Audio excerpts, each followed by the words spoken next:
যে টপিকটা শুনলাম নাম হচ্ছে টিনিটাস। টিনিটাস কি? কানের ভিতরে ভো ভো শব্দ করাকে আমরা টিনিটাস বলি। কানে ভো ভো শব্দ,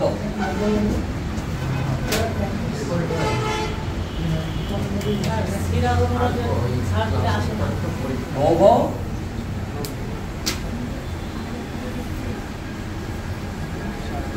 এই ভো ভো শব্দ হকে আমরা বলি টিনিটাস।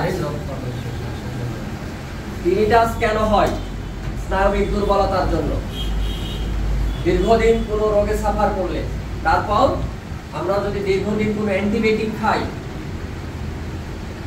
মাইক্রোব্যাকটেরিয়ার ওষুধ খাই, যেমন যক্ষার ওষুধ, পরে বাদ দিলে আবার ঠিক হয়ে যাবে।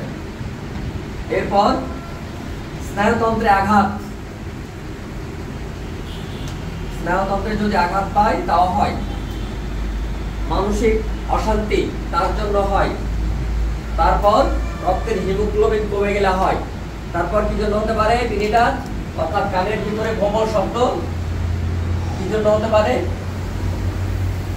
ইলেকট্রোলাইট ইমব্যালেন্স যদি হয় তবেও হতে পারে। তাহলে এই টিনিটাস যদি হয়ে থাকে, এর জন্য আমরা কি ট্রিটমেন্ট করব? ট্রিটমেন্ট, রোগীকে প্রথমত সান্ত্বনা দেব, যেটা কোনো রোগ না, এটা কিছু রোগের লক্ষণ মাত্র। ওকে, তারপর আমরা কিছু ঔষধ দেব।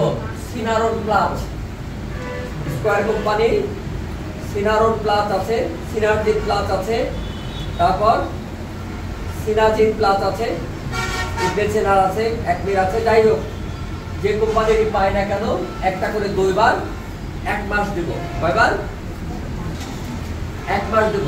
এতে মাথা ঘোরা বা ভব শব্দটা কিছুটা রিলিজ হবে। তাহলে কি দিলাম? সিনারন প্লাস। কয়বার? 2 বার। গ্রুপের নাম কি? সিনারজিন হাইড্রোক্লোরাইড। কয়দিন খেলো? 1 মাস। আচ্ছা, এরপর দেব মিনারেল। মিনারেল গ্রুপের নাম হচ্ছে বিটা হিস্টাইন। গ্রুপের নাম কি বললাম? বিটা হিস্টাইন। এই বিটা হিস্টাইন দেব। কয়বার? প্রথম অবস্থায় আমরা বিডি দিতে পারি 1 সপ্তাহ, পরে প্রয়োজনে কমিয়ে দেব 1 থেকে 2 মাস। এটা দিলেই আস্তে আস্তে একটু ভালোভাবে ঘুম হবে, স্নায়ুবিক যে সমস্যাগুলো আছে সেগুলো দূর হবে।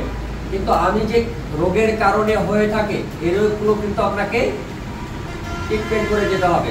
যদি ইলেকট্রোলাইট ইমব্যালেন্স হয়, ইলেকট্রোলাইট ইমব্যালেন্সের ট্রিটমেন্ট করতে হবে। যদি রক্তের হিমোগ্লোবিন কমে যায়, হিমোগ্লোবিন কি করতে হবে? হিমোগ্লোবিনের যোগান দিতে হবে।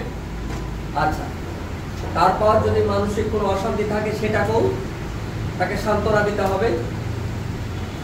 মানে যতগুলো কারণ আমরা গেছি, প্রতিটা কারণের আলাদা আলাদা ট্রিটমেন্ট আমাকে রিলিজ করতে হবে। আর সাথে এই ট্রিটমেন্ট চালু রাখতে হবে। Thank you. তাহলে বুঝতে পারলেন যে কানের ভিতরে ভো ভো শব্দ কি? এটা স্নায়বিক সমস্যার জন্য হয়ে থাকে। কেন স্নায়বিক সমস্যা হয়ে থাকে আমরা বুঝতে পারছি যে আমাদের এই পিনার মাধ্যমে শব্দ তরঙ্গ ধরে।